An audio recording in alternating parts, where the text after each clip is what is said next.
Good morning, everyone. I am RK Oza, and once again, I am in the studio of Platform Coaching Private Limited by नवीन सिंह।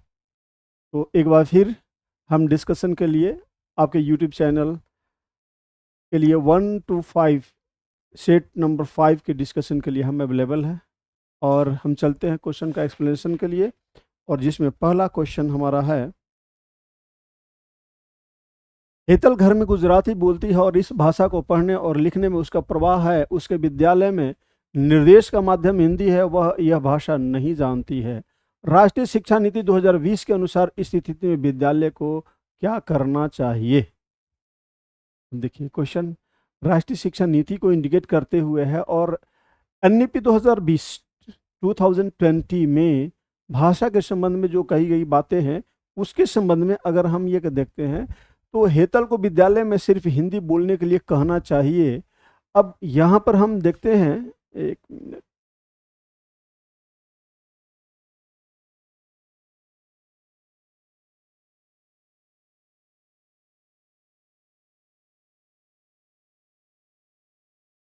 गुजराती बोलती है, हम कहेंगे कि हिंदी बोलिए, हैं? तो ये तो संभव नहीं है। जो जिस भाषा को जानता नहीं है बोलेगा कैसे? अब बहुभाषावाद की संस्कृति सृजित करने के लिए सभी बच्चों को एक दूसरे की मातृभाषा का सम्मान करने के लिए कहना चाहिए। अध्यापक को हेतल से कहना चाहिए कि वो उसे जो कुछ भी घर में सीखा है उसे भूल जाए, है ना? ये तो एक्सेप्टेबल नहीं है, भूल जाए नहीं होगा। और हेतल को उस अनुभाग में भेज देना चाहिए जिसमें निर्देश का माध्यम अंग्रेजी है। गुजराती वाला अंग्रेजी कैसे जानेगा? हमारे पास दो ऑप्शन अब है। क्योंकि एनईपी 2020 का प्रावधान है कि शिक्षा आपके लिए जो भी जिस लेवल पर अवेलेबल किया जा रहा है उसमें आपके मदर टंग को इग्नोर नहीं करना है ना? तो यहाँ पर हम ये कैसे कहेंगे कि वो करेगा? तो यहाँ पर एक कंसेप्ट है, तो बहुभाषावाद, है ना? बहुभाषावाद यानी कि मल्टीलिंग्विस्टिक सिस्टम में हमें मातृभाषा के बहुभाषावाद को विकसित करना है। ये इस नीति का उद्देश्य है, इसलिए हमारा 1 to 1 का B right answer. Next question number 2,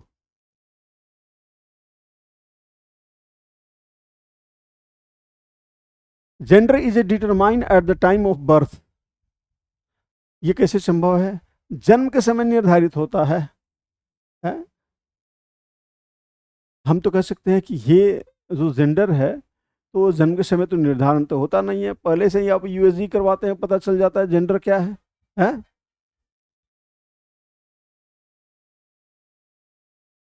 और क्लास में सर बाद में बात करेंगे, बाद में बात करते हैं। पटना ठीक ठीक ठीक ठीक। अनुवांशिक विशेषताओं को द्वारा पूर्व निर्धारित होता है। अनुमान ये निर्धारित तो होता है बट अनुवांशिक विशिष्टताओं के द्वारा, है ना? अब जेंडर के एक्सप्लेनेशन में कहा जाए, लिंग के एक्सप्लेनेशन में तो ये तो एक्सेप्ट नहीं करता है, ये भी नहीं है। सामाजिक संरचनाओं द्वारा आरोपित होता है, एक आंतरिक गुण है ना? अब कहेंगे एक आंतरिक गुण है तो फिर भी ये जेंडर को एक्सप्लेन नहीं करता है ना? हम क्या करते हैं, सोशल कंस्ट्रक्ट, आप नाम सुने हैं सामाजिक संरचना, सोशल कंस्ट्रक्ट हम ये कहते हैं ना, ये लड़का और ये लड़की, और फिर उसी के साथ उसका हम व्यवहार करते हैं। तो right answer C. Question number 3,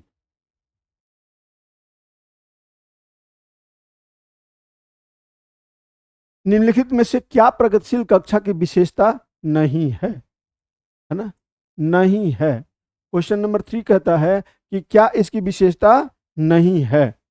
अब यहां पर हम देखते हैं बच्चों की सक्रिय, देखिए एक शब्द है सक्रिय सहभागिता, ये हर जगह पॉजिटिव होता है। ये तो हम यहाँ पर अगर कहते हैं कि प्रगतिशील, सबका विकास होना चाहिए सक्रिय रूप से। अब देखिए लचीला समूह का गठन, फ्लेक्सिबल ग्रुप। अब देखिए समूह गठन जो यहाँ पर दिया है ना, ये थोड़ा दिक्कत है। गतिशील अध्यापक, ठीक है, से दंड और पुरस्कार का प्रयोग। हाँ अब देखिए दंड और पुरस्कार का प्रयोग, अगर केवल दंड होता और केवल पुरस्कार होता तो हम नहीं मानते। दंड और पुरस्कार मतलब इन्फोर्समेंट, री इन्फोर्समेंट, है ना। तो ये एक तरीका है, इसको भी हम अपनाते हैं, है ना, ये इसको भी अपनाते हैं। और ये तो सक्रिय रूप से लागू होता ही है। समूह का गठन यहाँ पर नहीं होता है ना, इंक्लूजन के माध्यम से शिक्षा दी जाती है। तो इसलिए हम अगर कहते हैं 3 का 2 बी, तो ये राइट आंसर हो जाएगा। आगे बढ़ते हैं हम क्वेश्चन नंबर 4। क्वेश्चन नंबर 4 को देखेंगे, जिसमें लॉरेंस कोलबर्ग के अनुसार नैतिक विकास के कौन से स्तर पर बच्चा अच्छा लड़का अच्छा लड़की अभिन्यास प्रदर्शित करती है। ये क्वेश्चन बार बार आता है। एक्सप्लेनेशन इसके पहले भी हम आप लोगों को एक्सप्लेन करवा चुके हैं, और आप देखे होंगे। अच्छा लड़का अच्छा लड़की की बात करेंगे तो पूर्व पारंपरिक स्तर पर ये कंसेप्ट अगर कहा जाए तो इसमें यहाँ पर good boy and good girl, परतंत्र नैतिक का स्तर 3 ही स्टेट जो होता है ना, तो यहाँ पर हम कहेंगे कि उस समय उस अवस्था में अच्छा लड़का और अच्छा लड़की, है ना। और फिर कहेंगे लॉ एंड ऑर्डर, फिर उसके कहेंगे अभिरुचि के स्तर से। तो पारंपरिक स्तर पर तो ये नहीं होता है, पूर्व पारंपरिक स्तर पर, है ना, नहीं होता है। और यहाँ पर अगर हम बात करेंगे तो ये सामाजिक और अधिविन्यास की ओर जाता है, और अनुबंध सामाजिक अनुबंध की ओर जाता है। तो मेरे ख्याल से पारंपरिक स्तर पर कहा जाए बच्चा जो कि द्वितीय स्टेज पर होता है, अगर ये कहते हैं तो ये सही होता है। Next question number 5।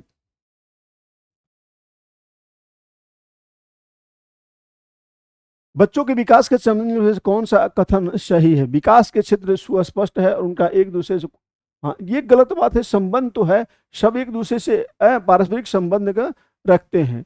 बाल विकास से संबंधित विभिन्न सिद्धांत बच्चों के विकास के विषय में एकमत है। बाल विकास से संबंधित विभिन्न सिद्धांत बच्चों के विकास के विषय में एकमत है। करीब करीब तो सब लोग एकमत है। आइडिया अपनी अपनी दूसरी होती है।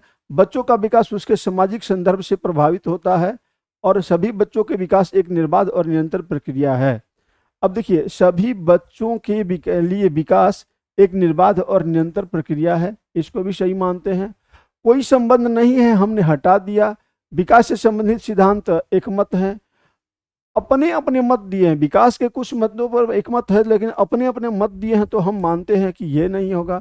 अब 2 कंसेप्ट होते हैं, बच्चों का विकास उनके सामाजिक संदर्भ, हाँ सोशल जो स्ट्रक्चर होता है, जो पर्यावरण होता है, जो वातावरण होता है, उससे प्रभावित होता है ना। सभी बच्चों के लिए ना इम्पावरमेंटल, इसमें इम्पावरमेंटल होती है ना, बाधा होती है विकास का, है ना, में इम्पावरमेंटल के कारण।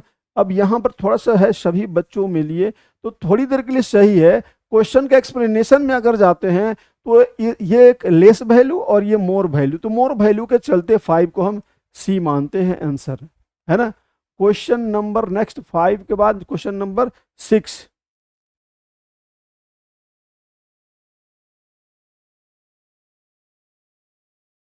लड़की की तरह न रोबो तुम लड़के हो, पिता के द्वारा पुत्र को कहा गया यह वाक्य दर्शाता है। ये क्वेश्चन बार बार आता है एग्जामिनेशन में, बहुत इंपॉर्टेंट कंसेप्ट है।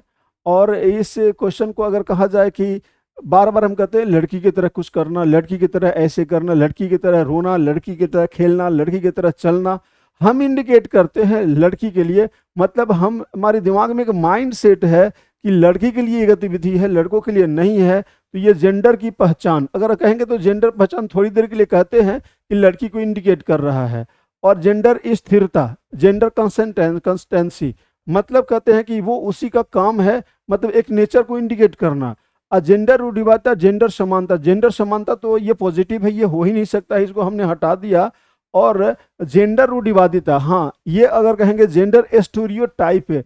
स्टीरियोटाइप दैट मीन्स कि ये एक प्रो मेंटेलिटी की ऐसा लड़कियों के साथ ही होता है, जबकि नहीं होता है। तो ये एक सुपरसीजन है, स्टीरियोटाइप है। तो मान करके चलेंगे तो हमारा आंसर 6 का बी होगा, तो बेहतर होगा। नेक्स्ट क्वेश्चन नंबर कितना, 7। Question number 7।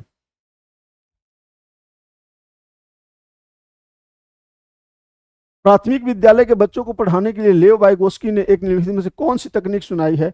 बहुत ये भी अब अभी आप देखेंगे कि जो भी पहले इसके पहले भी जितने मैंने क्वेश्चन एक्सप्लेन किया वो प्रीवियस में और आप लोग भी देखते होंगे, कुछ कंसेप्ट होता है कि अगेन एंड अगेन रिपीट करता है, और जो रिपीटेड कंसेप्ट होता है ना वो यूनिवर्सल होता है।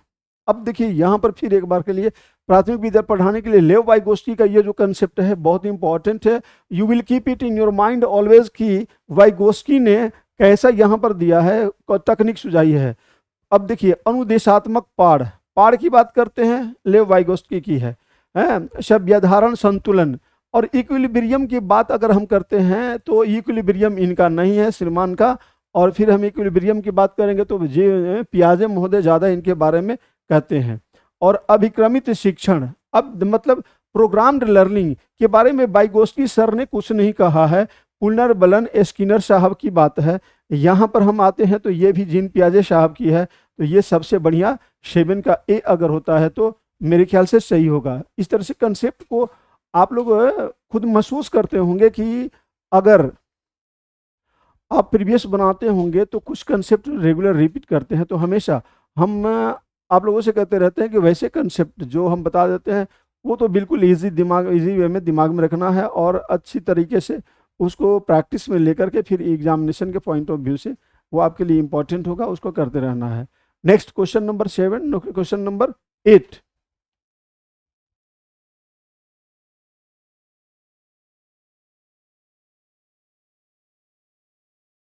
बालकों में वृद्धि और विकास में क्या शामिल है?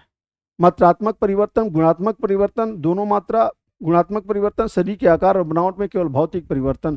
केवल भौतिक नहीं, कहा जाता है ना क्वालिटेटिव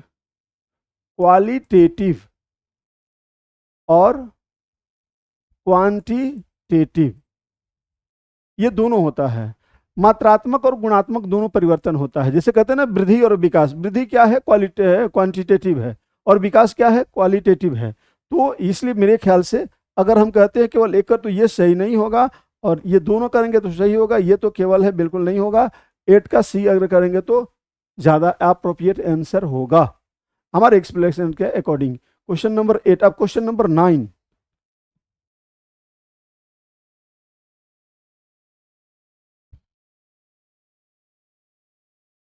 संज्ञानात्मक विकास के किस चरण में बच्चे एक दूसरे के साथ खेल संबंधी विचार साझा करते हैं और इस समझ को कि संकेत की वस्तुओं को दर्शाते हैं, सुदृढ़ करते हैं, लेकिन संरक्षण में अक्षम होते हैं।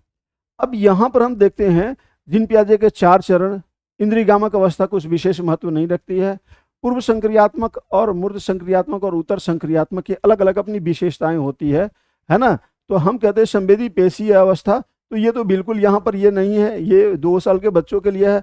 औपचारिक संक्रियात्मक तो अंतिम अवस्था है, क्योंकि यहाँ पर करते हैं ना एक दूसरे के साथ खेल के संबंधी विचार साझा करते हैं, है ना, और समझते हैं कि संकेत वस्तुओं को सुदृढ़ दर्शाते हैं। अब ये देखिए यहाँ पर तो ये औपचारिक अवस्था में तो ये संकेत होता नहीं है ना। अब मूर्त संक्रियात्मक अवस्था कहेंगे तो यहाँ की ये परिपक्व अवस्था है। तो मेरे ख्याल से पूर्व संक्रियात्मक अवस्था को अगर करेंगे कि जब बच्चे वो हाइपोथेटिकल और एनालिटिकल वो स्टार्ट करते हैं तो ये ज़्यादा संभव होगा। इसलिए 9 का सी अगर करते हैं तो आंसर ज़्यादा अप्रोप्रिएट होगा। 9 के बाद 10।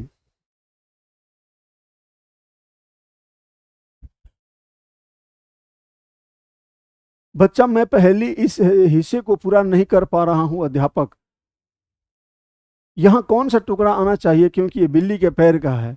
बच्चा पंजे, अध्यापक सही कौन सा टुकड़ा है, पंजे के जैसा दिखता है। बच्चा यह वाला। उपयुक्त बातचीत में सामाजिक अंतक्रिया की किस विशेषता पर प्रकाश डाला जाए।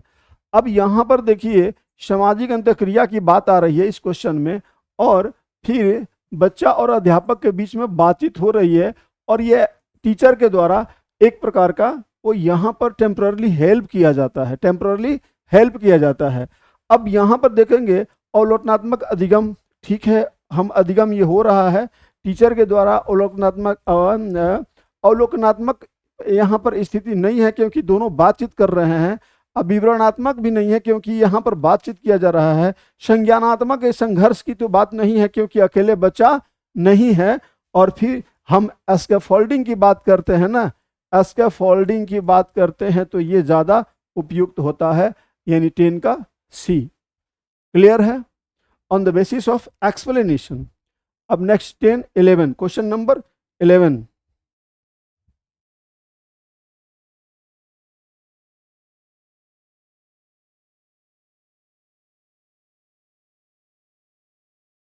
अध्यापक को उदाहरण देते हुए महिलाओं को नर्स व अध्यापिका दिखाने में तथा पुरुष को डॉक्टर या पायलट दिखाने तक सीमित नहीं करना चाहिए।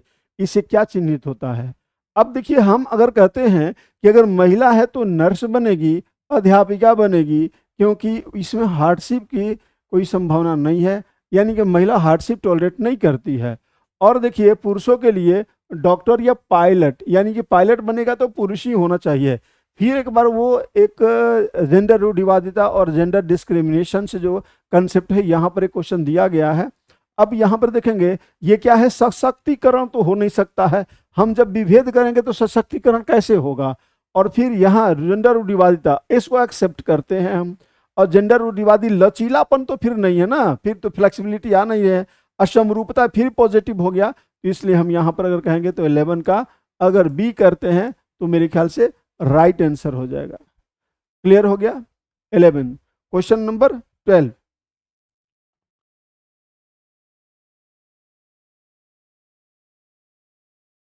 कौन सी पोर्टफोलियो की विशेषता नहीं है? पोर्टफोलियो, अब देखिए यहां पर इसकी चर्चा, अब ये क्या है पहले हम यहां पर एक्सप्लेन कर लेते हैं, क्वेश्चन को देख लेते हैं। पोर्टफोलियो समय विशेष के दौरान किए गए कार्यों को संकलित करता और विकासात्मक परिवर्तन पर प्रकाश डालते हैं। पोर्टफोलियो विद्यार्थी को अभिकल्प करने, संग्रह करने और मूल्यांकन में संलग्न करते हैं। पोर्टफोलियो विद्यार्थी को स्वयं की अधिगम प्रगति के आकलन में संलग्न करके अस्वनियमितता को समुन्नत करते हैं। पोर्टफोलियो में असंबद्ध परीक्षण और क्विज होते हैं और अधिगम के उत्पाद को सुनिश्चित करते हैं। अब देखिए यहाँ पर एक तरीके से कहेंगे तो detail of the evaluation and the on the basis of the activity by the student. इसका मतलब होता है कि विद्यार्थी की उसकी गतिविधियों के आधार पर जो मूल्यांकन करते हैं, जो सूचना प्राप्त होती है, उसको हम पोर्टफोलियो यहाँ पर कहते हैं अ काइंड्स ऑफ इंफॉर्मेशन। तो समय विशेष के दौरान किए गए कार्यों को संकलित करता है और विकासात्मक परिवर्तन पर अब देखिए प्रकाश डालता है। थोड़ी देर के लिए इसको हम सही मानते हैं। आगे, विद्यार्थियों को अभिकल्प करने, संग्रह करने और मूल्यांकन में संलग्न करते हैं। हाँ, थोड़ी देर के लिए ये भी सही है ना। अब हम आगे बढ़ते हैं। पोर्टफोलियो विद्यार्थी को स्वयं के अधिगम प्रगति के आकलन में संलग्न करने को, समन्वितता को समुत्पन्न करते हैं, तो ये भी सही है। अब देखिए आपका क्वेश्चन क्या पूछ रहा है? नहीं है। ध्यान रखिएगा, इस पर आप लोग कंफ्यूज कर जाते हैं, सही को देख करके मार देते हैं जब ये पूछता है कि सही नहीं है ना। तो अब देखिए, पोर्टफोलियो में असंबद्ध परीक्षण, क्विज होते हैं, है ना, ये कभी नहीं होते हैं, इसलिए यह सही है, और सही है तो ये गलत है, इसलिए हम डी को राइट मानेंगे तो सही होगा। क्लियर हो गया? Next question 12, question 13।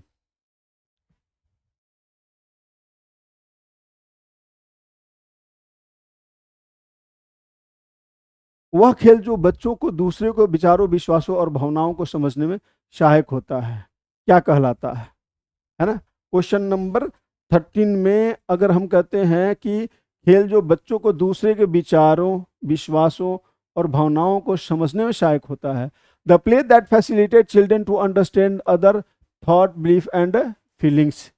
कल्पनाशीलता वाला खेल, समानांतर खेल, एकांकी खेल और स्वतंत्र एकांकी खेल। अब देखिए यहाँ पर बच्चे जो होते हैं ना, आपको मैंने बताया ना, हाइपोथेटिकल गेम, हाइपोथेटिकल एक्टिविटी, कल्पना, है ना। बच्चे को ऐसा, जैसे कि किसी को घोड़ा बना के चलाना, रेलगाड़ी बन करके चलना, या चोर सिपाही खेलना, या और सी भी एक्टिविटी होती है ना, या फिर क्या करते हैं, दूसरों का एक्टिंग करना, तो विचारों भावनाओं को समझने में सहायक होता है। यह कहलाता है कल्पनाशील वाला खेल, है ना, हाइपोथेटिकल। यहाँ पर मैक बिलीव प्ले कहते हैं इसको, क्या कहते हैं, मैक बिलीव। और समानांतर खेल, पैरेलल खेल, मतलब दूसरे के अवलोकन और अनुकरण के आधार पर हम कर रहे हैं सॉलिटरी खेल। तो अगर हम यहाँ पर बच्चों के बारे में कहा जा रहा है ना, सॉलिटरी एकांत में, ये अगर होता है तो गलत होता है। स्वतंत्र एकांकी खेल, ये दोनों एक ही कंसेप्ट हो गया, इसको हम हटा देते हैं। समानांतर भी यहाँ पर नहीं होगा, क्योंकि बच्चों के बारे में एक स्पष्ट कहा जा रहा है कि दूसरों की जब करते हैं, तो यहाँ पर हाइपोथेटिकल अगर कहते हैं, मैक बिलीव का अगर कहते हैं तो ज़्यादा सही होता है। Next question number 13, question number 14।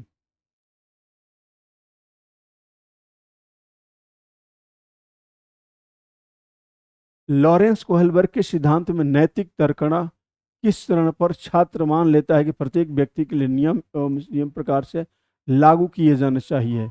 हाँ, ध्यान रखिएगा, निजी कर्तव्य है कि वे इनका पालन करें।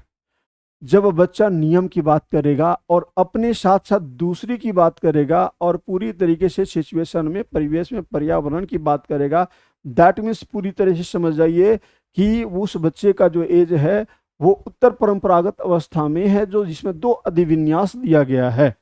अब उसके अंतर्गत अगर कहते हैं कि अच्छा लड़का अच्छी लड़की, है ना, तो ये दूसरे क्रम में है। दंड और आज्ञा पालन पहले क्रम में है। अधिविन्यास, यांत्रिक प्रपोजन, अधिविन्यास, ये किसी अवस्था में नहीं है, तो ये नहीं होगा। अब पूछा जा रहा है कि नियम समान, तो सामाजिक क्रम को बनाए रखने की अधिविन्यास कहेंगे। अंतिम उत्तर परंपरागत में तो 14 का D answer is right answer. Clear है? नेक्स्ट बढ़ते हैं हम आगे 15 के लिए। 15, क्वेश्चन नंबर 15।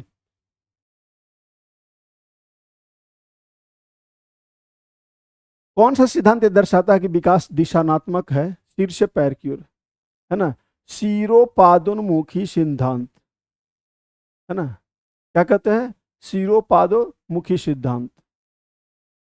स्पष्ट है विकास के, है ना, प्रॉक्सिमल डिजिटल और सिफेलोकार्डल 2 प्रकार के सिद्धांत होते हैं। यहां पर अगर हम कहते हैं कि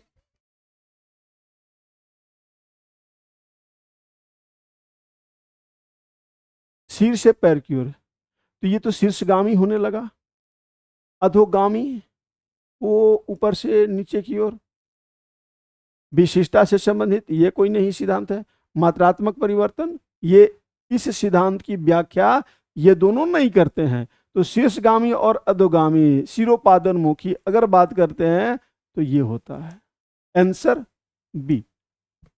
next question number 15, question number 16, question number 16।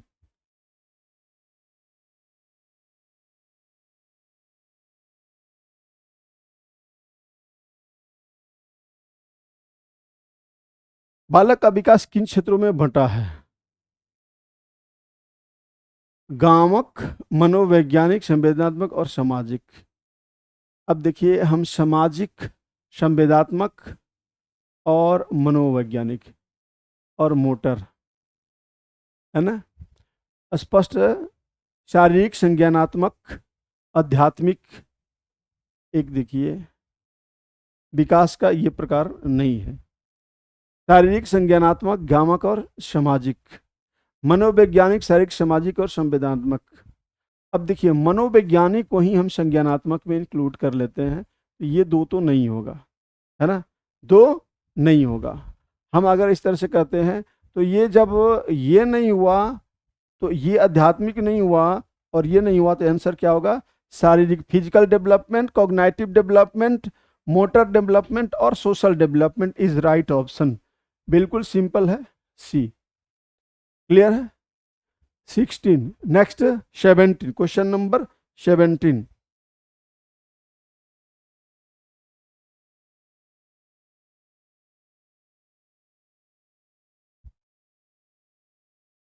अध्यापक के द्वारा आकलन और मूल्यांकन के विविध तरीकों का इस्तेमाल किया जाना चाहिए। अध्यापक के द्वारा आकलन और मूल्यांकन के लिए विविध तरीकों, हाँ बात तो सही है।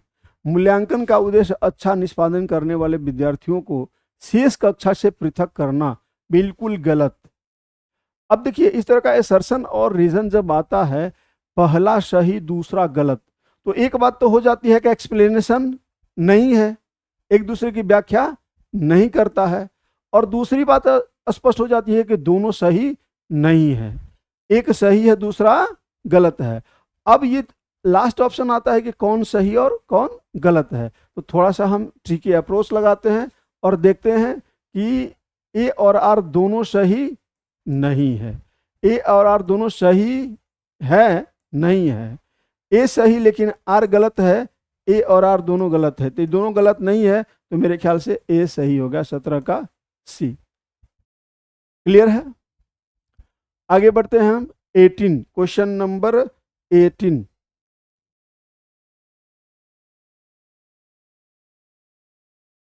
राष्ट्रीय शिक्षा नीति 2020 सुझाती है कि कक्षा अधिगम को पाठ्य पुस्तकों तक सीमित करने के बजाय अधिगम और शिक्षा, है ना। अब देखिए, अधिगम को पाठ्य पुस्तक यानी कि 2020 एनईपी 2020 पाठ्य पुस्तकों तक ही अधिगम सीमित नहीं मानता है, आगे क्या मानता है। अब देखिए, तथ्यों और ये कंठस्थीकरण आ गया, इसको हटा दीजिए, रटना बार बार मैं कहता हूं सही नहीं है ना। और विद्यार्थियों की विषय वस्तु को बढ़ा देना, यह भी ऐसा निगेटिव है। खोजबीन और समालोचनात्मक चिंतन विकास पर केंद्रित होनी चाहिए, ये पॉजिटिव कंसेप्ट है, मानते हैं। परीक्षाओं के लिए सीखने पर, परीक्षा नहीं होता है साहब, मूल्यांकन होता है, इसलिए आंसर सी। 18 का answer C, on the basis of explanation, है ना। अब चलते हैं क्वेश्चन नंबर 19। क्वेश्चन नंबर 19,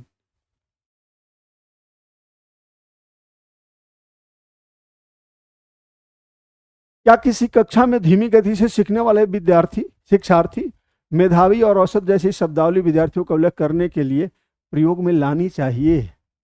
मेरे ख्याल से क्लास में तो ऐसा कर नहीं सकते हैं, है ना। क्लास में ऐसा हम नहीं कर सकते। जी हाँ, नहीं, बिल्कुल नहीं, है ना। जी नहीं, हाँ, थोड़ा सा ये समझ लेते हैं। अपने निष्पादन को समझने में जी, हम यही से समझ गए कि जी हाँ नहीं, जी नहीं, हाँ, ये थोड़ा मानते हैं। और फिर कह रहा है कि जी नहीं, है ना। अब दो क्वेश्चन, जी हाँ नहीं, अब जी हाँ, तो जी हाँ तो नहीं, ऐसा हम नहीं कर सकते हैं। ए और सी हमारा ऑप्शन नहीं है। ये शब्दावली विद्यार्थियों की योग्यता के आधार पर उनका नामकरण करती है और समावेशी नहीं होती है। हाँ बिल्कुल, ये समावेशी के समावेशन इंक्लूजन के अगेंस्ट हो जाता है। और फिर कहता है जी नहीं, ये वर्गीकरण पर्याप्त नहीं है, हमें विद्यार्थियों के बारे में समझ बनाने के लिए से भी अधिक शब्दावली की जरूरत है। नहीं नहीं नहीं नहीं, ये तो बिल्कुल गलत है। अब इससे अधिक शब्दावली की आवश्यकता क्या है, तो हमारे ख्याल से भी होगा कि हम इंक्लूजन में बाधा आएगी, यानी बच्चों का इंक्लूजन जो है ना वो नहीं हो पाएगा। सफल समावेशन ऐसे नहीं हो सकता है, इंक्लूजन करना है ना। 19। Next question number 20। Question number 20,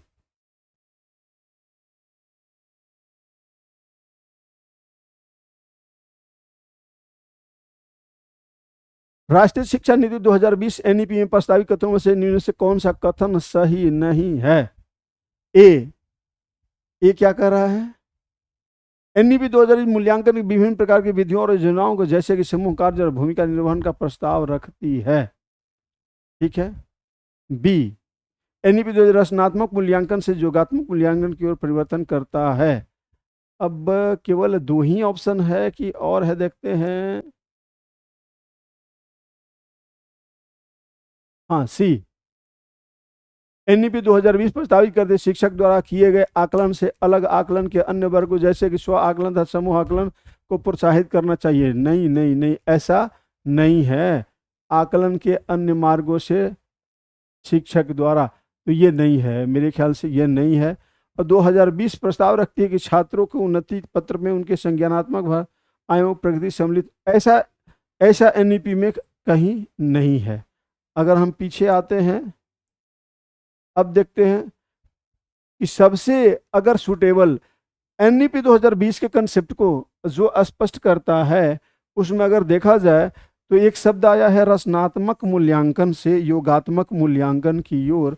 आप दिमाग में इस बात को रखिएगा, ये एक यूनिवर्सल कंसेप्ट है एनईपी 2020 का, रचनात्मक से योगात्मक की ओर। तो मेरे ख्याल से अगर यहाँ पर कौन सा सही नहीं है, यहाँ पर हम अगर करते हैं तो ये रचनात्मक मूल्यांकन से योगात्मक से रचनात्मक अगर ये होता है तो ये सही होता है। इसलिए बी, कहने का मतलब जो सही है वो नहीं है, जो नहीं है वो सही है।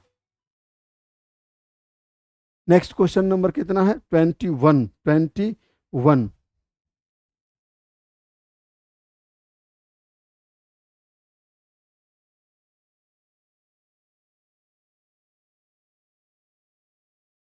लेव वाइगोस्की के अनुसार जब कोई अध्यापक छात्र के वर्तमान प्रदर्शन स्तर के अनुसार उसे दिए जाने वाली सहायता में समायोजन करता है, दिए जाने वाली सहायता में अगर कोई अध्यापक तो अब क्या होगा, पुनर्बलन नहीं होगा, आदर्शीकरण नहीं होगा, अनुबंध नहीं होगा, पाड़, बिल्कुल पाड़, स्कैफोल्डिंग का टेम्पोररी हेल्प किसी टीचर के द्वारा पढ़ते समय में, पिक्चर चिपकाते के समय में, है ना, तो ये कहते हैं पाड़। लेव वाइगोस्की की बात करेंगे तो ये पाड़ सही होगा।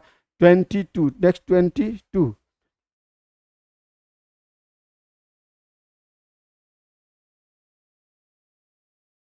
लेव वाइगोस्की के अनुसार निम्न से कौन सा कारक अधिगम को प्रभावित करते हैं? एक बार पहले इस क्वेश्चन को हम एक्सप्लेन कर चुके हैं। सामाजिक अंतःक्रिया, बिल्कुल इनका तो यूनिवर्सल कंसेप्ट है।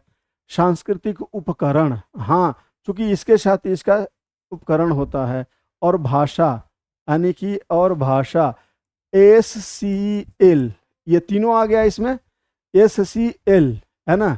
और फिर नकारात्मक पुनर्बलन, ऐसा नहीं है, तो पहला भी गलत, दूसरा भी गलत, चौथे के चलते चौथा भी गलत, तो फिर लिए इसलिए सी, बिल्कुल सिंपल, 22 का सी। क्लियर है? नेक्स्ट आगे बढ़ते हैं। 23।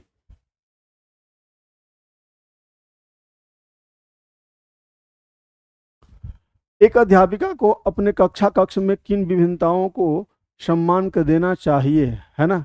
पहला, हाँ, सम्मान करना चाहिए, क्षेत्रीय नहीं, आर्थिक तो होगा नहीं। अब दूसरा होगा भाषा, तो सामाजिक संस्कृति में ये भाषा भी सम्मिलित हो जाता है, इसलिए मोर वैल्यू ज़्यादा, ये लेस वैल्यू कम, इसलिए बी करेंगे तो 23 का बी राइट आंसर होगा।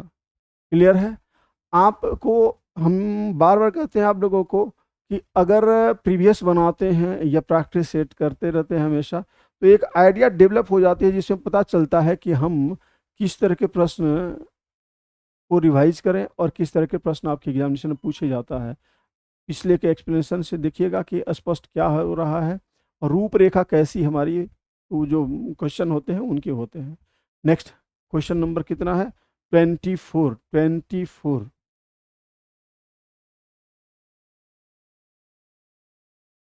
कौन सी विधि समावेशन के अनुकूल नहीं है?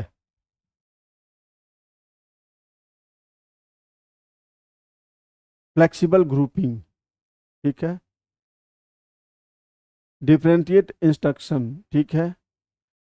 एबिलिटी ग्रुपिंग, ठीक है। पाठ्यचर्या में स्थित समायोजन। अब देखिए यहां पर कहा जा रहा है कि सही नहीं है, तो फ्लेक्सिबल ग्रुपिंग जो होता है, लचीले समूह, ये होता है। लचीले समूह कहने का मतलब है कि योग्यताओं, बच्चों की समझ, उनके आधार पर, है ना, सबके साथ एक समूह बनाना। दूसरा है विभेदित अनुदेशन, है ना, डिफरेंशियल इंस्ट्रक्शन, बच्चों की उनकी क्षमता, ज्ञान के आधार पर उन्हें अनुदेशित करना, सही है। और फिर कहते हैं पाठ्यचर्या में यथोचित समावेशन, ये भी सही है ना। योग्यता के आधार पर अगर कहेंगे हम कि बच्चों की उनके इंटेलिजेंस के लेवल पर, बुद्धि के स्तर पर हम उनको इंक्लूसिव करते हैं, उनके परफॉर्मेंस के आधार पर एक अलग सेपरेट इंटेलिजेंट प्रतिभाशाली ऐसे करके बनाते हैं, तो मेरे ख्याल से ये गलत हो जाता है।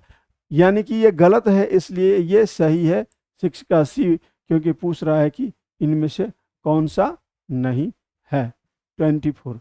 नेक्स्ट 25।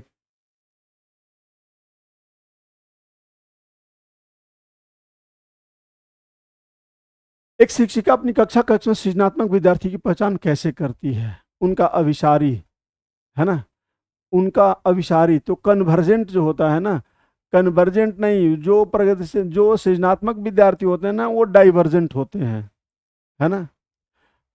और समकक्षों के बीच उनकी प्रसिद्धि को आंक कर, देयर पॉपुलरिटी अमंग, ये प्रतिभाशाली नहीं होते, ये बच्चे जो होते हैं सृजनात्मक विद्यार्थी ना, वो समकक्षों के बीच उनकी प्रसिद्धि को आंक कर थोड़ी सी मानते हैं, इसको लेस वैल्यू का है। उनकी मौलिक सोच के आधार पर, यस, उनकी जो मौलिक सोच जो होती है ना, वो दूसरी तरीके की होती है। और उनके सरल और प्रत्यास्मरण क्रियाकलापों के चुनाव के आधार पर, यह भी थोड़ा सा लेस वैल्यू है। लेकिन अगर यहाँ पर हम कहेंगे कि मोर वैल्यू के कोई ऑप्शंस, तो सबसे ज़्यादा मौलिक सोच की बात है, इसलिए हम कहेंगे 25 का सी। Question number 26।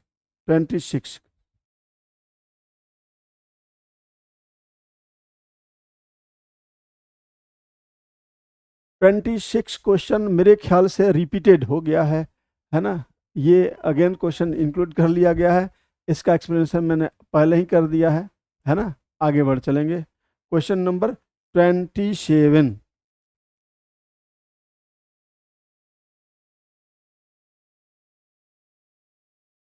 एक प्रभावी अध्यापक अविभेदित अनुदेशन और मानवीकृत आकलन पर बल देता है ना। एन स्टैंडर्डाइज्ड, अगर कहेंगे मानवीकृत आकलन सबके लिए पॉसिबल नहीं है भाई।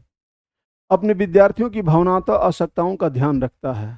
हाँ, भावनात्मक आवश्यकताओं का ध्यान रखना। गलत उत्तरों के लिए विद्यार्थियों को दंडित नहीं करना है, और ज्ञान के ज्यों के त्यों नहीं। ये ज्यों का त्यों क्या होता है, विश्लेषण और संश्लेषण, ये तो करना है ना, तो ये संभव नहीं है।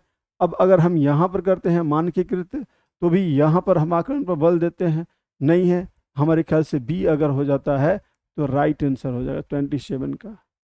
आगे बढ़ेंगे हम, और फिर नेक्स्ट 27 के बाद 28, क्वेश्चन नंबर 28।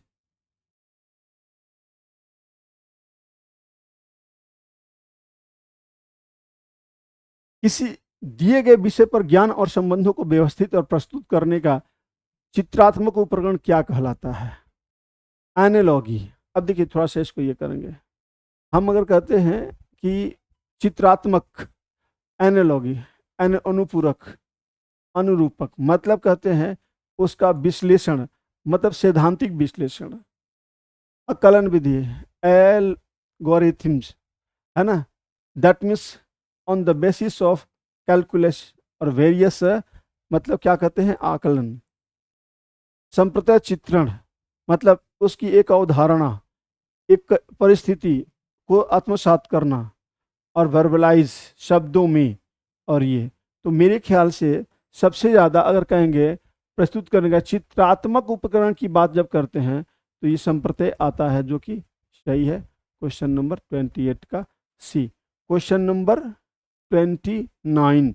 Question number 29।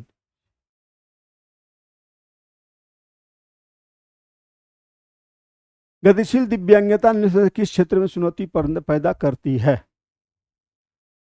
अब निम्नलिखित किस क्षेत्र में, 29 क्वेश्चन नंबर, अगर हम 29 एक बार, गतिशील दिव्यांगता,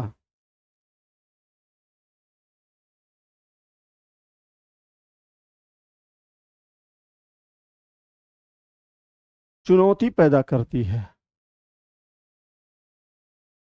समस्या समाधान कौशल सीखना, और नहीं, ये तो चुनौती नहीं है। मौखिक संप्रेषण, लोकोमोटर डिजेबिलिटी, वस्तुओं के स्थानांतरण संबंधी विशिष्ट क्रियाकलापों का क्रियान्वयन।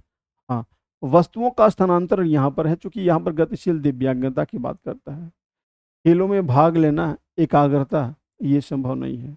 तो मेरे ख्याल से अगर स्थानांतरण होगा, गतिशील यहाँ पर दिया गया है, स्थानांतरण अगर होता है तो ये सी सही होता है।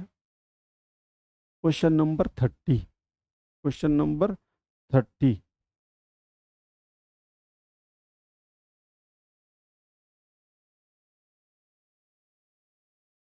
कौन सा सवाल विद्यार्थियों में अधिसंज्ञान कौशल को बढ़ावा देने में मदद करता है? ठीक है। दिए गए सवाल को सुलझाने के लिए आपने क्या सोपान अपनाए? एक पारिस्थितिक तंत्र के विविध घटक क्या है? पानी का रासायनिक सूत्र क्या है? और एक मानचित्र और ग्लोब में क्या अंतर है? अधिसंज्ञान कौशल को बढ़ावा देने में मदद करता है, अधिज्ञान कौशल, है ना। आप देखेंगे यहाँ पर स्पष्ट है, which of the following questions will be helpful in enhancing metacognitive skills. अधिसंज्ञान कौशल को बढ़ावा देने, सुलझाने के लिए आपने क्या सोपान अपनाए, मतलब यहाँ पर आपकी ऑन आइडिया, आपके ऑन कंसेप्ट, यहाँ पर भी विविध घटक बिंदुओं में है, पानी का रासायनिक सूत्र स्पष्ट एक वाक्यों में है, और मानचित्र का बनाना। लेकिन यहाँ पर आपकी जो बात करते हैं ना, एनालिटिकल, अगर बात करते हैं एनालिटिकल कंसेप्ट जब आता है तब हम कहते हैं मेटाकॉग्निटिव स्किल हमारा काम करता है। तो 30 का अगर हम ये इस संदर्भ में कहते हैं तो मेरे ख्याल से राइट आंसर होगा। क्लियर है? तो 1 to 5 CDP जो पेडागोगी जो होता है 30 मार्क्स का एब्सोल्यूट पेडागोगी, तो वो अभी हमने एक्सप्लेन कर दिया। आगे देखते हैं कि इन्वायरमेंट और मैथमेटिक्स के क्वेश्चन की क्या स्थिति है, फिर उसको एक्सप्लेन करने का हम कोशिश करेंगे।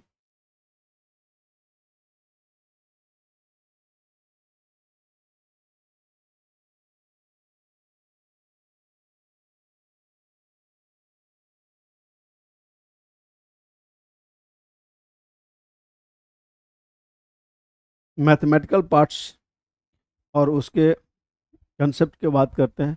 46 से स्टार्ट होते हैं, 46 से स्टार्ट होते हैं।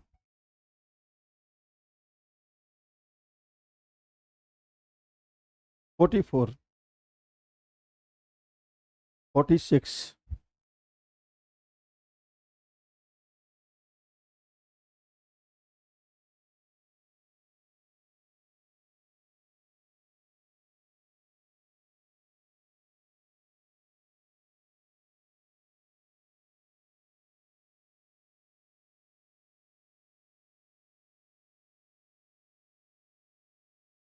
46, यस 46 से स्टार्ट होते हैं और हम देखते हैं 46 का पहला क्वेश्चन। आगे बढ़ते हैं हम, क्वेश्चन नंबर 46।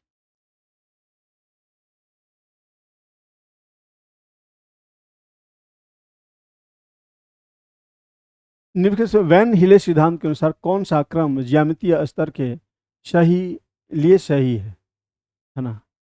अब देखिए मैथमेटिक्स में वैन हिले कंसेप्ट जो उन्होंने स्पष्ट रूप से गणित के लिए जो उन्होंने दिया है कि बच्चों को गणित हम कैसे पढ़ाते हैं और किस प्रक्रिया का हमें अनुपालन करना चाहिए।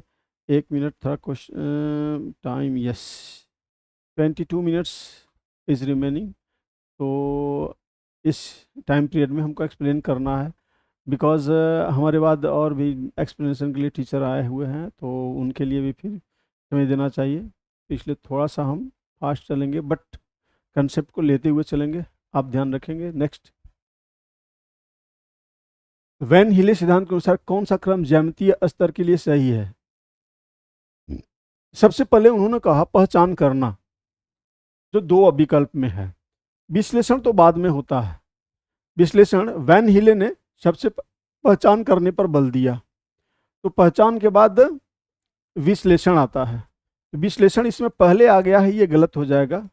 ये दोनों सही है, बट पहचान के बाद संबंध नहीं, पहचान के बाद विश्लेषण की प्रक्रिया होती है। तो पहचान के बाद ये संबंध आ गया, तो इसलिए यह भी है। अब देखिए, पहचान करना, विश्लेषण, संबंध बनाना, निगमन और समसिद्धता, मतलब उसको प्रूव्ड करना, बच्चों के समक्ष जोड़ने, घटाने, या फिर इस तरह के कंस्ट्रक्शन बेस्ड, जो आकृति बेस्ड जो हम ये करते हैं प्रश्नों का, वो इस स्तर से होता है वैन हिले के अकॉर्डिंग। इसलिए अगर करेंगे बी तो ये हमारा राइट हो जाएगा। 46, उसके बाद में 47।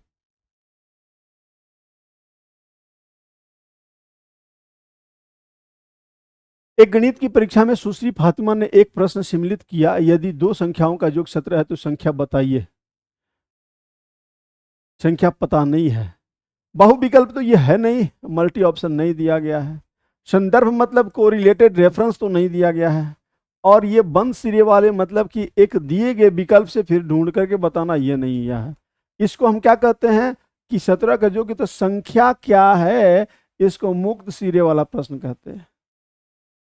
मुक्त सिरे वाला प्रश्न कहते हैं। क्लियर हो गया? 47 के बाद 48।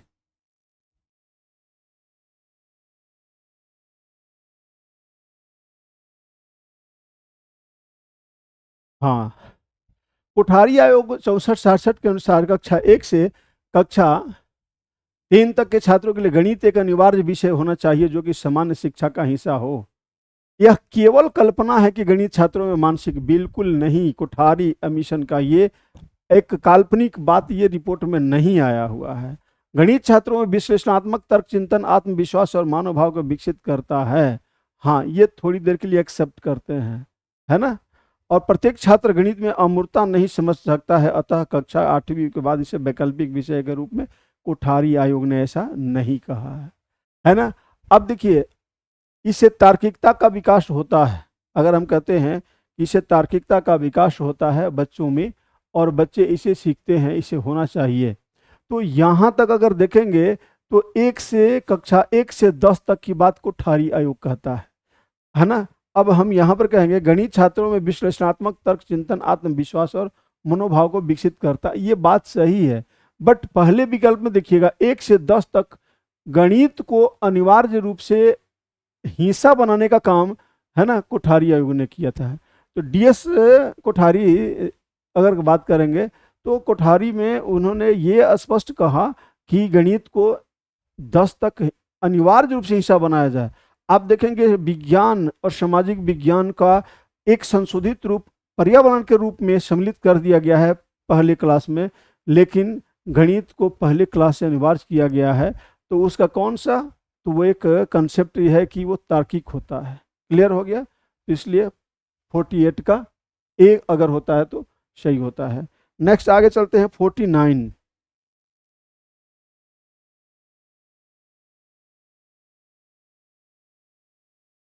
निम्नलिखित सवाल देती है, युग्म बड़ी संख्या पर घेरा लगाइए, है ना। मतलब ये क्वेश्चन है कि बड़ी युग्म पर घेरा लगाना है। उपयोग आध्यात्मिका क्या करती है, इसका उद्देश्य क्या है। गुणन और विभाजन के आकलन के लिए, नैदानिक परीक्षण के रूप में इसका उपयोग दशमलव संख्याओं में गुणन और विभाजन की क्रांतियों को संशोधित करने के लिए किया जा सकता है। यह आकलन के लिए कि क्या छात्र को 3 और 9 के पहाड़े याद है, और पूर्ण संख्याओं की तुलना करने के लिए। अब देखिए, इस प्रश्न में कहीं भी किसी भी तरह के गणितीय अभिक्रियाओं को, है ना, इंडिकेट नहीं कर रहा है। और गणितीय अभिक्रियाओं के लिए नहीं, बल्कि बच्चों की उनके रिमेडियल स्टेप के आधार पर हम ये देखने का प्रयास कर रहे हैं कि उनमें डेसिमल से संबंधित जो एबिलिटी है वो बच्चों में है कि नहीं। मतलब बच्चे क्या जानते हैं और क्या उनको जानना चाहिए, ये कंसेप्ट काम कर रहा है। तो इसलिए हमारा बी हो जाएगा answer. 49, question number 49। Next question number है 50।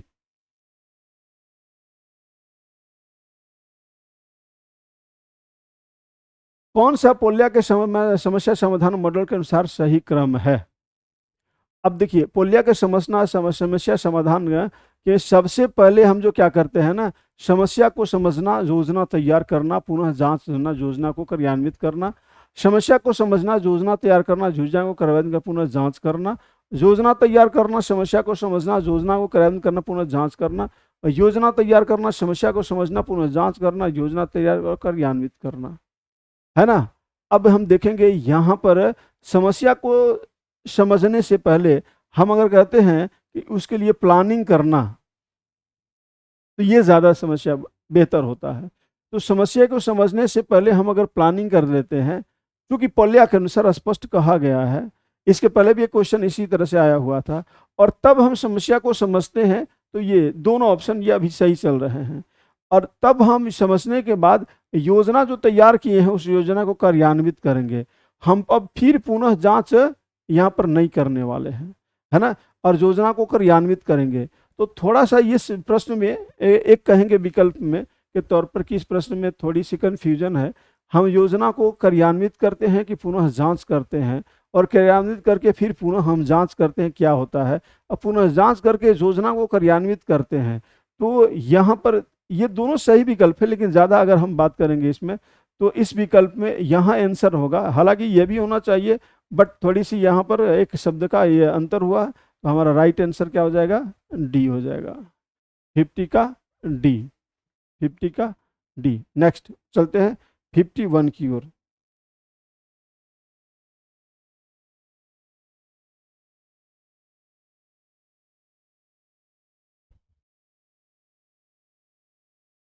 कक्षा 1 की गणित की अध्यापिका सुश्री सोनाली ने अपने अधिगमकर्ताओं को निम्नलिखित क्रियाकलाप दिए हैं।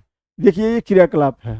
रंगों वाली सीढ़ियाँ, कंकड़ पत्थर, टोकन को वर्गीकृत करना, सीढ़ियों को बम्बई के अनुसार एक बंडल में व्यवस्थित करना, लकड़ियों, पंखों, पत्तियों को आपस के परिवेश में एकत्रित करना, समूहों में बांटना, मोतियों को धागे में पिरोकर गणना के लिए माला बनाना। अब इससे क्या होगा, प्राथमिक कक्षा में फुर्सत मौज मस्ती के लिए किए जाते हैं। थोड़ी देर के लिए इसको हम मान लेते हैं। समय नष्ट करते हैं क्योंकि शिक्षक को पाठ्य पुस्तक में दिए प्रश्न हल करने में बल देना चाहिए। समय नष्ट करते हैं, नहीं, ये नहीं होगा। पूर्व प्राथमिक कक्षा में किए जाते हैं और कक्षा 1 के लिए असंगत है, असंगत नहीं है ना। अब यहाँ पर अंकगणित में महत्वपूर्ण धारणाओं जैसे संख्या गणना का परिचय देने के लिए बच्चों की तत्परता में के आकलन में सहायक होता है। हाँ देखिए, इस कंसेप्ट में फुर्सत और मौज मस्ती किए जाते हैं ऐसा नहीं होता है। फुर्सत और मौज मस्ती का मतलब कि ये बच्चों की रुचि पैदा करने के लिए कुछ गतिविधियां की जाती है, इसका मतलब नहीं कि उसे हम फुर्सत के समय में मौज मस्ती कहेंगे, ऐसा नहीं है।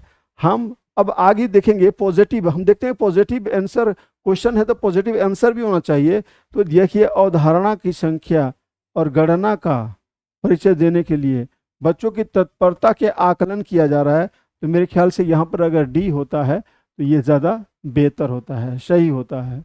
नेक्स्ट हम बढ़ते हैं क्वेश्चन नंबर 52।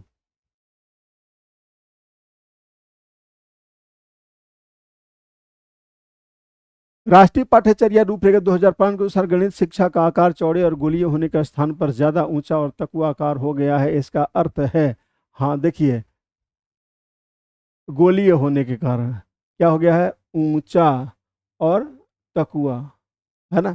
इसका मतलब क्या है, उच्च विद्यालयों के शिक्षक में पारस्परिक संवाद संप्रेषण नहीं है ना। अब कहने का मतलब इंटर रिलेशन। गणित पाठ्यक्रम विषयों का परिचय कठिनाई के श्रेणीबद्ध स्तरों के अनुसार दिया गया है। गत वर्षों में बहुत से नए विषयों के समावेश से गणित पाठ्यक्रम के परिणाम में वृद्धि हुई है और पाठ्यचर्या के गतिमान होने के कारण कुछ आधारभूत विषयों की काट छांट की गई है, जिससे कि नए विषयों का समावेश किया जा सका है, जो कि उच्च गणित के अध्ययन के लिए महत्वपूर्ण है। यस, हमने कहा ना कि पॉजिटिव अगर क्वेश्चन है तो उसका एक्सप्लेनेशन भी पॉजिटिव होना चाहिए। तो यहाँ पर अगर हम देखते हैं तो स्पष्ट रूप से ये कहा जा रहा है कि न्यू आइडिया इंक्लूड करने के कारण क्या है कि हमें आगे चल करके एडवांस आइडिया को प्रोड्यूस करना है, सो दैट हमने यहाँ पर ऐसा किया है। तो इसको शेप एंड साइज के पॉइंट ऑफ व्यू से प्रस्तुत किया गया है, जो एक्सप्लेनेशन ये करता है। इसलिए हमारा राइट आंसर 52 का अगर डी होता है तो सही होता है। नेक्स्ट चलते हैं हम 53 के लिए।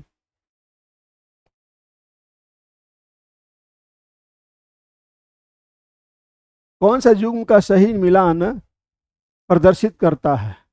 रचनात्मक आकलन बच्चों को स्मरण करते हैं और वे लिखित परीक्षा के द्वारा आंके जाते हैं। अब देखिए क्वेश्चन नंबर 53 क्या कह रहा है।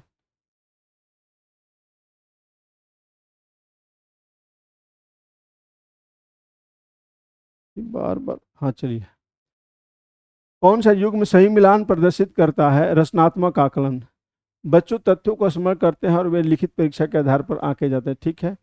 शिक्षक केंद्रित कक्षा बच्चे निजी एकांकी और समूह दोनों तरफ से काम करते हैं और इन क्रियाओं को, नहीं नहीं नहीं नहीं, यहाँ पर तो ये दे दिया ना, शिक्षक केंद्रित होगा तो समूह में दोनों काम नहीं करेंगे। छात्र केंद्रित सामाजिक कौशलों के सहयोगी अधिगम प्रक्रियाओं को आंकने में सहायक होता है। छात्र केंद्रित नहीं नहीं, इसमें तो केवल स्टूडेंट ही सक्रिय होता है, इसलिए यह भी नहीं होगा।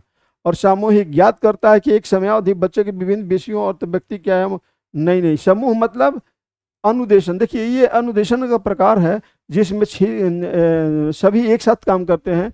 यहाँ पर विद्यार्थी केवल काम करता है, यहाँ पर शिक्षक केवल काम करता है, दोनों नहीं करते हैं। हाँ, बच्चे को स्मरण करते हैं कि वे लिखित परीक्षा के द्वारा आंके जाते हैं, इसको हम क्या कहते हैं, रचनात्मक मूल्यांकन। अब हम आते हैं यहाँ पर, तो थोड़ी देर के लिए कहते हैं कि क्या इसमें से सही होगा, है ना, एक्सप्लेन कर दिया।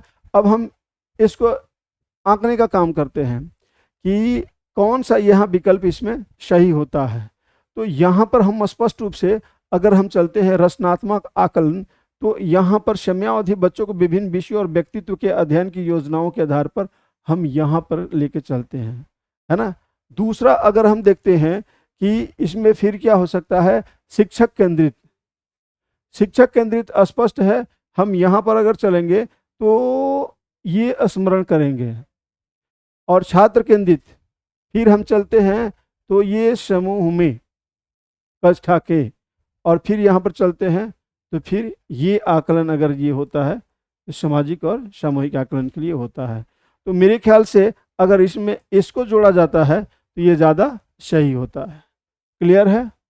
नेक्स्ट हम आगे बढ़ते हैं 53 के बाद 54।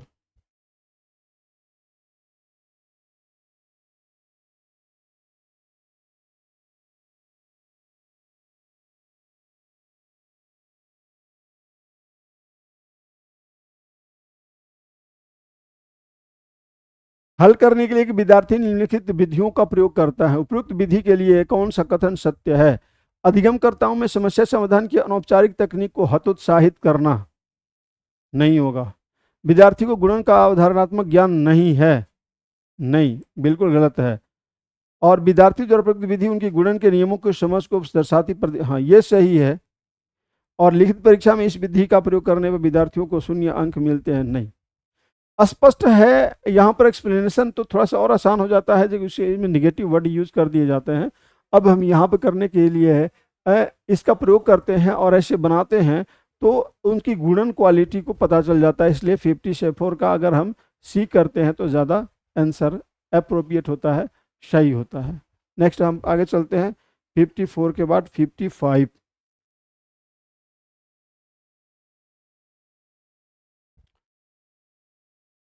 Question number 54 55।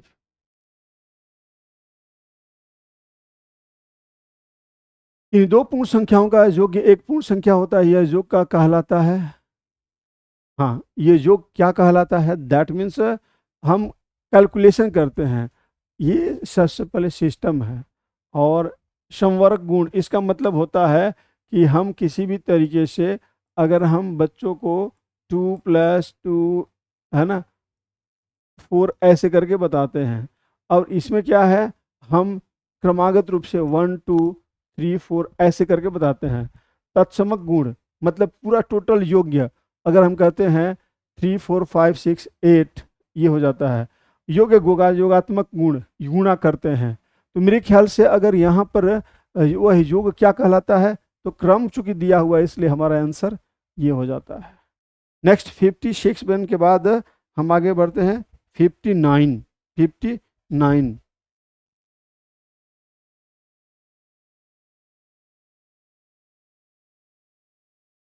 एक बस इतना में इतना भी की विचलती है, ऊपर दिए गए कथन किस प्रकार की संख्याओं को चित्रण का उपयोग मिलता है। हाँ, तो इसमें अगर हम ऐसे कर सकते हैं तो इतना तो प्रेक्षितीय संख्या क्रमसूचक संख्या, और यहाँ पर स्पष्ट हो जाएगा है कि ए से बी के बीच में चलती है, ए से बी के बीच में चलती है, सिस्टमाइज होता है, ए हो जाएगा। Question number 59। 59 question number 59।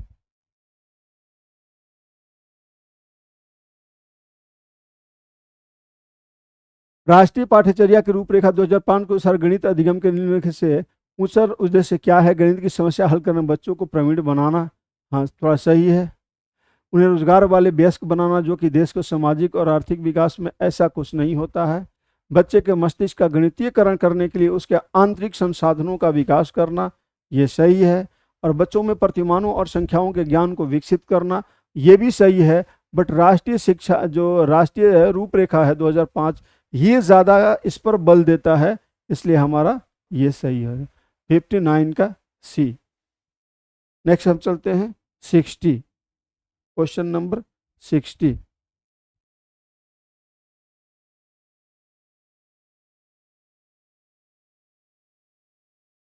क्या बुनियादी संख्यात्मक कौशल में वृद्धि के लिए सुझावित शिक्षा शास्त्री रणनीति नहीं है? हस्त कौशल सामग्री का उपयोग, हस्त कौशल सामग्री का उपयोग। अगर हम कहेंगे बुनियादी संख्यात्मक कौशल, तो यहाँ पर हम हस्त कौशल सामग्री बुनियादी आने से ऐसा नहीं होगा, ये नहीं होगा। संख्यात्मक प्रश्नों का उपयोग, हाँ, इसको बेसिक मानते हैं। कहानियों कविताओं का इसमें तो कोई स्थान नहीं है। और मातृभाषा में निर्देश, ऐसा यहाँ पर नहीं है। वृद्धि करने सुसज्जित शिक्षा शास्त्री कहते हैं संख्यात्मक प्रश्नों का उपयोग करते हैं, तो ये ज़्यादा बेहतर होता है। मेरे ख्याल से गणित का प्रश्न यहीं तक था। फिर उसके बाद में हम चलते हैं पर्यावरण की ओर, है ना।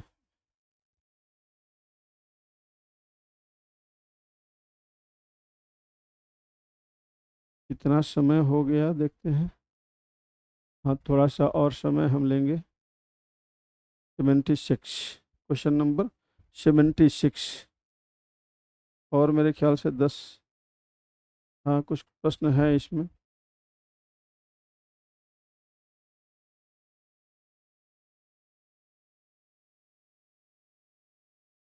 प्राथमिक स्तर ईवीएस की एकीकृत प्रणाली को निम्नलिखित में कौन सा 87, क्वेश्चन नंबर कितना है 87।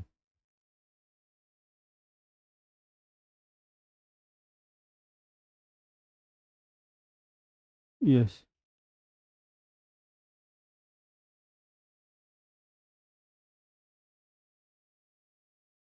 प्रणाली इनमें से कौन सा अनुमोदित करता है? विज्ञान, सामाजिक विज्ञान, पर्यावरण, शिक्षा के उदाहरणों के मुद्दों को एकीकरण, सही है।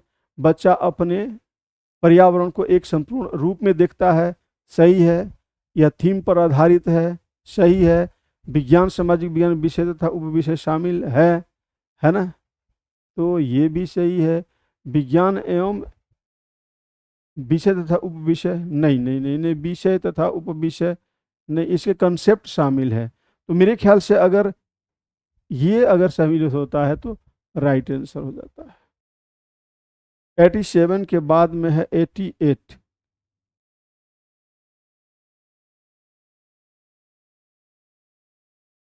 क्वेश्चन नंबर कितना है 88। ईवीएस के एक शिक्षक निम्न से किसके अंतर्गत स्वच्छता अभियान चला सकते हैं? प्रोजेक्ट, परियोजना, कार्य करके, पद्धति, कार्य क्षेत्र भ्रमण और प्रयोगात्मक। सबसे ज़्यादा अगर हम कहते हैं तो स्वच्छता अभियान के लिए करीब करीब तो सभी है, तो हम इसमें ज़्यादा और मोस्ट वैल्यू तो प्रदत्त कार्य के माध्यम से कम हो जाता है। प्रयोगात्मक कार्य थोड़ा सा कम वैल्यू। परियोजना कार्य अगर देते हैं कुछ करने के लिए तो ये ज़्यादा सही होता है। 88 के बाद में है 89।